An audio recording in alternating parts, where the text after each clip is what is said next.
संजय बोले, यह उस प्रकार करुणा से व्याप्त और आंसुओं से पूर्ण तथा व्याकुल नेत्रों वाले शोकयुक्त उस अर्जुन के प्रति भगवान मधुसूदन ने ये वचन कहा। श्री भगवान बोले, हे अर्जुन, तुझे इस असमय में यह मोह किस हेतु से प्राप्त हुआ?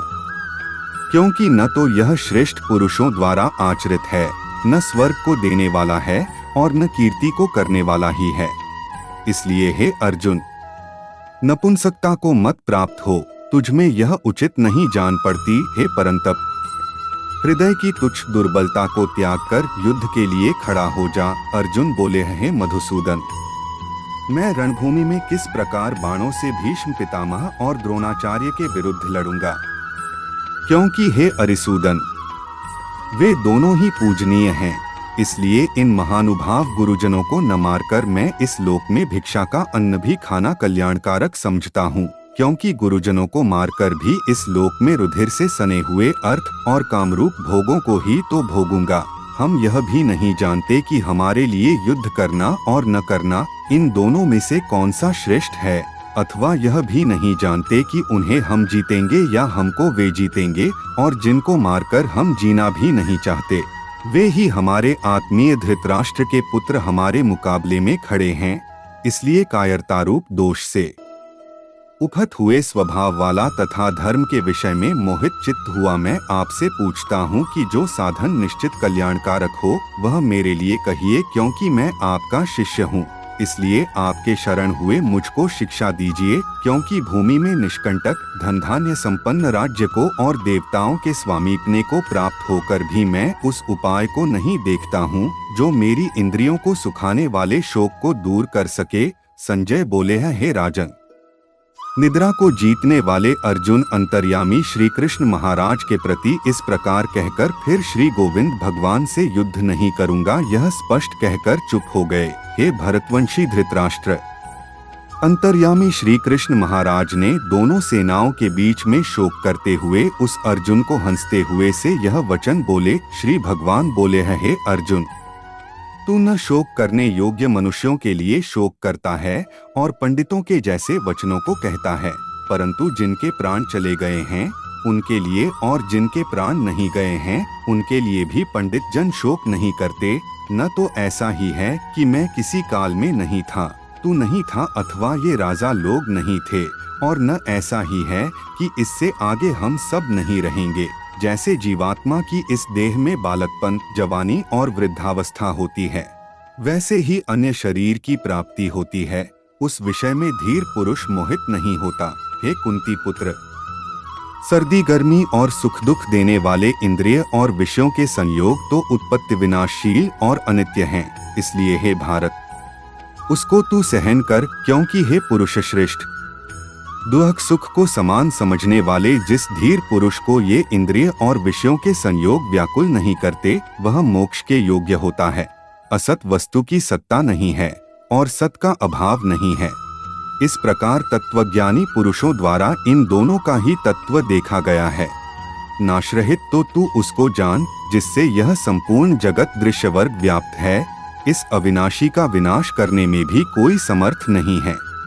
इस नाशरहित अप्रमेय नित्य स्वरूप जीवात्मा के ये सब शरीर नाशवान कहे गए हैं। इसलिए हे भरतवंशी अर्जुन, तू युद्ध कर। जो उस आत्मा को मारने वाला समझता है तथा जो इसको मरा मानता है, वे दोनों ही नहीं जानते, क्योंकि यह आत्मा वास्तव में न तो किसी को मारता है और न किसी के द्वारा मारा जाता है। यह आत्मा किसी काल में भी न तो जन्मता है और न मरता ही है, तथा न यह उत्पन्न होकर फिर होने वाला ही है, क्योंकि यह अजन्मा, नित्य, सनातन और पुरातन है। शरीर के मारे जाने पर भी यह नहीं मारा जाता है। हे पृथापुत्र अर्जुन, जो पुरुष इस आत्मा को नाशरहित, नित्य, अजन्मा और अव्यय जानता है, वह पुरुष कैसे किसको मरवाता है और कैसे किसको मारता है। जैसे मनुष्य पुराने वस्त्रों को त्याग कर दूसरे नए वस्त्रों को ग्रहण करता है, वैसे ही जीवात्मा पुराने शरीरों को त्याग कर दूसरे नए शरीरों को प्राप्त होता है। इस आत्मा को शस्त्र काट नहीं सकते, इसको आग जला नहीं सकती, इसको जल गला नहीं सकता और वायु सुखा नहीं सकती, क्योंकि यह आत्मा अच्छेद्य है। यह आत्मा अदाह्य, अक्लेद्य और निःसंदेह अशोष्य है तथा यह आत्मा नित्य, सर्वव्यापी, अचल स्थिर रहने वाला और सनातन है। यह आत्मा अव्यक्त है, यह आत्मा अचिंत्य है और यह आत्मा विकार रहित कहा जाता है। इससे हे अर्जुन, इस आत्मा को उपर्युक्त प्रकार से जानकर तू शोक करने के योग्य नहीं है, अर्थात तुझे शोक करना उचित नहीं है। किंतु यदि तू इस आत्मा को सदा जन्मने वाला तथा सदा मरने वाला मानता है तो भी हे महाबाहो, तू इस प्रकार शोक करने को योग्य नहीं है, क्योंकि इस मान्यता के अनुसार जन्मे हुए की मृत्यु निश्चित है और मरे हुए का जन्म निश्चित है। इससे भी इस बिना उपाय वाले विषम में तू शोक करने के योग्य नहीं है। हे अर्जुन, संपूर्ण प्राणी जन्म से पहले अप्रकट थे और मरने के बाद भी अप्रकट हो जाने वाले हैं, केवल बीच में ही प्रकट है। फिर ऐसी स्थिति में क्या शोक करना है? कोई एक महापुरुष ही इस आत्मा को आश्चर्य की भांति देखता है और वैसे ही दूसरा कोई महापुरुष ही इसके तत्व का आश्चर्य की भांति वर्णन करता है तथा दूसरा कोई अधिकारी पुरुष ही इसे आश्चर्य की भांति सुनता है और कोई तो सुनकर भी इसको नहीं जानता। हे अर्जुन, यह आत्मा सबके शरीरों में सदा ही अवध्य है। इस कारण संपूर्ण प्राणियों के लिए तू शोक करने के योग्य नहीं है तथा अपने धर्म को देखकर भी तू भय करने योग्य नहीं है, अर्थात तुझे भय नहीं करना चाहिए, क्योंकि क्षत्रिय के लिए धर्मयुक्त युद्ध से बढ़कर दूसरा कोई कल्याणकारी कर्तव्य नहीं है। हे पार्थ, अपने आप प्राप्त हुए और खुले हुए स्वर्ग के द्वार रूप इस प्रकार के युद्ध को भाग्यवान क्षत्रिय लोग ही पाते हैं। किंतु यदि तू इस धर्मयुक्त युद्ध को नहीं करेगा तो स्वधर्म और कीर्ति को खोकर पाप को प्राप्त होगा तथा सब लोग तेरी बहुत काल तक रहने वाली अपकीर्ति भी कथन करेंगे और माननीय पुरुष के लिए अपकीर्ति मरण से भी बढ़कर है और जिनकी दृष्टि में तू पहले बहुत सम्मानित होकर अब लघुता को प्राप्त होगा, वे महारथी लोग तुझे भय के कारण युद्ध में हटा हुआ मानेंगे। तेरे वैरी लोग तेरे सामर्थ्य की निंदा करते हुए तुझे बहुत से न कहने योग्य वचन भी कहेंगे। उससे अधिक दुख और क्या होगा? या तो तू युद्ध में मारा जाकर स्वर्ग को प्राप्त होगा अथवा संग्राम में जीतकर पृथ्वी का राज्य भोगेगा। इस कारण हे अर्जुन, तू युद्ध के लिए निश्चय करके खड़ा हो जा। जय पराजय, लाभ हानि और सुख दुख को समान समझकर उसके बाद युद्ध के लिए तैयार हो जा। इस प्रकार युद्ध करने से तू पाप को नहीं प्राप्त होगा। हे पार्थ, यह बुद्धि तेरे लिए ज्ञान योग के विषय में कही गई और अब तू इसको कर्मयोग के विषय में सुन। जिस बुद्धि से युक्त हुआ तू कर्मों के बंधन को भली भांति त्याग देगा, अर्थात सर्वथा नष्ट कर डालेगा। इस कर्मयोग में आरंभ का अर्थात बीज का नाश नहीं है और उल्टा फल रूप दोष भी नहीं है, बल्कि इस कर्मयोग रूप धर्म का थोड़ा सा भी साधन जन्म मृत्यु रूप महान भय से रक्षा कर लेता है। हे अर्जुन, इस कर्मयोग में निश्चयात्मिका बुद्धि एक ही होती है, किंतु अस्थिर विचार वाले विवेकहीन सकाम मनुष्यों की बुद्धियां निश्चय ही बहुत भेदों वाली और अनंत होती हैं। हे अर्जुन, जो भोगों में तन्मय हो रहे हैं, जो कर्मफल के प्रशंसक वेदवाक्यों में ही प्रीति रखते हैं, जिनकी बुद्धि में स्वर्ग ही परम प्राप्य वस्तु है और जो स्वर्ग से बढ़कर दूसरी कोई वस्तु ही नहीं है, ऐसा कहने वाले हैं, वे अविवेकी जन इस प्रकार की जिस पुष्पित अर्थात दिखाऊ शोभायुक्त वाणी को कहा करते हैं, जो कि जन्मरूप कर्मफल देने वाली और भोग तथा ऐश्वर्य की प्राप्ति के लिए नाना प्रकार की बहुत सी क्रियाओं का वर्णन करने वाली है। उस वाणी द्वारा जिनका चित्त हर लिया गया है, जो भोग और ऐश्वर्य में अत्यंत आसक्त हैं, उन पुरुषों की परमात्मा में निश्चयात्मिका बुद्धि नहीं होती। हे अर्जुन, वेद उपर्युक्त प्रकार से तीनों गुणों के कार्य रूप समस्त भोगों और उनके साधनों का प्रतिपादन करने वाले हैं। इसलिए तू उन भोगों और उनके साधनों में आसक्तिहीन, हर्ष शोकादि द्वंद्वों से रहित, नित्य वस्तु परमात्मा में स्थित, योगक्षेम को न चाहने वाला और स्वाधीन अंतःकरण वाला हो। सब ओर से परिपूर्ण जलाशय के प्राप्त हो जाने पर छोटे जलाशय में मनुष्य का जितना प्रयोजन रहता है, ब्रह्मा को तत्व से जानने वाले ब्राह्मण का समस्त वेदों में उतना ही प्रयोजन रह जाता है। तेरा कर्म करने में ही अधिकार है, उनके फलों में कभी नहीं, इसलिए तू कर्मों के फल का हेतु मत हो तथा तेरी कर्म न करने में भी आसक्ति न हो। हे धनंजय, तू आसक्ति को त्याग कर तथा सिद्धि और असिद्धि में समान बुद्धि वाला होकर योग में स्थित हुआ कर्तव्य कर्मों को कर। समत्व भाव ही योग कहलाता है। इस समत्व बुद्धि योग से सकाम कर्म अत्यंत ही निम्न श्रेणी का है। इसलिए हे धनंजय, तू समबुद्धि में ही रक्षा का उपाय ढूंढ, अर्थात बुद्धि योग का ही आश्रय ग्रहण कर, क्योंकि फल के हेतु बनने वाले अत्यंत दीन हैं। समबुद्धियुक्त पुरुष पुण्य और पाप दोनों को इसी लोक में त्याग देता है, अर्थात उनसे मुक्त हो जाता है। इससे तू समत्वरूप योग में लग जा। यह समत्वरूप योग ही कर्मों में कुशलता है, अर्थात कर्म बंधन से छूटने का उपाय है। क्योंकि समबुद्धि से युक्त ज्ञानी जन कर्मों से उत्पन्न होने वाले फल को त्याग कर जन्मरूप बंधन से मुक्त हो निर्विकार परम पद को प्राप्त हो जाते हैं। जिस काल में तेरी बुद्धि मोहरूप दलदल को भली भांति पार कर जाएगी, उस समय तू सुने हुए और सुनने में आने वाले इस लोक और परलोक संबंधी सभी भोगों से वैराग्य को प्राप्त हो जाएगा। भांति भांति के वचनों को सुनने से विचलित हुई तेरी बुद्धि जब परमात्मा में अचल और स्थिर ठहर जाएगी, तब तू योग को प्राप्त हो जाएगा, अर्थात तेरा परमात्मा से नित्य संयोग हो जाएगा। अर्जुन बोले, हे केशव, समाधि में स्थित परमात्मा को प्राप्त हुए स्थिर बुद्धि पुरुष का क्या लक्षण है?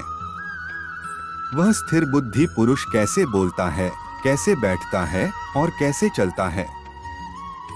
दुखों की प्राप्ति होने पर जिसके मन पर उद्वेग नहीं होता, सुखों की प्राप्ति में जो सर्वथा निःस्पृह है तथा जिसके राग, भय और क्रोध नष्ट हो गए हैं, ऐसा मुनि स्थिर बुद्धि कहा जाता है। जो पुरुष सर्वत्र स्नेह रहित हुआ उसे शुभ या अशुभ वस्तु को प्राप्त होकर न प्रसन्न होता है और न द्वेष करता है, उसकी बुद्धि स्थिर है।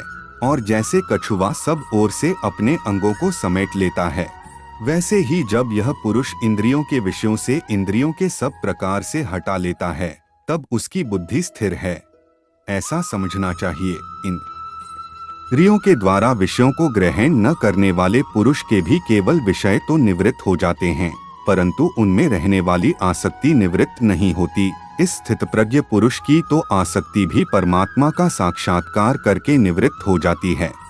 हे अर्जुन, आसक्ति का नाश न होने के कारण ये प्रमथन स्वभाव वाली इंद्रियां यत्न करते हुए बुद्धिमान पुरुष के मन को भी बलात् हर लेती हैं। इसलिए साधक को चाहिए कि वह उन संपूर्ण इंद्रियों को वश में करके समाहित चित्त हुआ मेरे परायण होकर ध्यान में बैठे, क्योंकि जिस पुरुष की इंद्रियां वश में होती हैं, उसी की बुद्धि स्थिर हो जाती है। विषयों का चिंतन करने वाले पुरुष की उन विषयों में आसक्ति हो जाती है। आसक्ति से उन विषयों की कामना उत्पन्न होती है और कामना में विघ्न पड़ने से क्रोध उत्पन्न होता है। क्रोध से अत्यंत मूढ़ भाव उत्पन्न हो जाता है। मूढ़ भाव से स्मृति में भ्रम हो जाता है। स्मृति में भ्रम हो जाने से बुद्धि अर्थात ज्ञान शक्ति का नाश हो जाता है और बुद्धि का नाश हो जाने से यह पुरुष अपनी स्थिति से गिर जाता है। परंतु अपने अधीन किए हुए अंतःकरण वाला साधक अपने वश में की हुई रागद्वेष से रहित इंद्रियों द्वारा विषयों में विचरण करता हुआ अंतःकरण की प्रसन्नता को प्राप्त होता है। अंतःकरण की प्रसन्नता होने पर इसके संपूर्ण दुखों का अभाव हो जाता है और उस प्रसन्न चित्त वाले कर्मयोगी की बुद्धि शीघ्र ही सब ओर से हटकर परमात्मा में ही भली भांति स्थिर हो जाती है। न जीते हुए मन और इंद्रियों वाले पुरुष में निश्चयात्मिका बुद्धि नहीं होती और उस अयुक्त मनुष्य के अंतःकरण में भावना भी नहीं होती तथा भावनाहीन मनुष्य को शांति नहीं मिलती। और शांतिरहित मनुष्य को सुख कैसे मिल सकता है? क्योंकि जैसे जल में चलने वाली नाव को वायु हर लेती है, वैसे ही विषयों में विचरती हुई इंद्रियों में से मन जिस इंद्रिय के साथ रहता है, वह एक ही इंद्रिय इस अयुक्त पुरुष की बुद्धि को हर लेती है। इसलिए हे महाबाहो, जिस पुरुष की इंद्रियां इंद्रियों के विषयों से सब प्रकार निग्रह की हुई हैं, उसी की बुद्धि स्थिर है।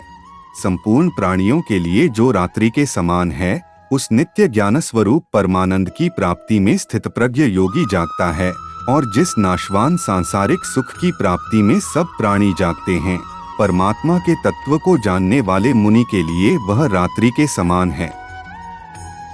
जैसे नाना नदियों के जल सब ओर से परिपूर्ण अचल प्रतिष्ठा वाले समुद्र में उसको विचलित न करते हुए ही समा जाते हैं, वैसे ही सब भोग जिस स्थितप्रज्ञ पुरुष में किसी प्रकार का विकार उत्पन्न किए बिना ही समा जाते हैं, वही पुरुष परम शांति को प्राप्त होता है।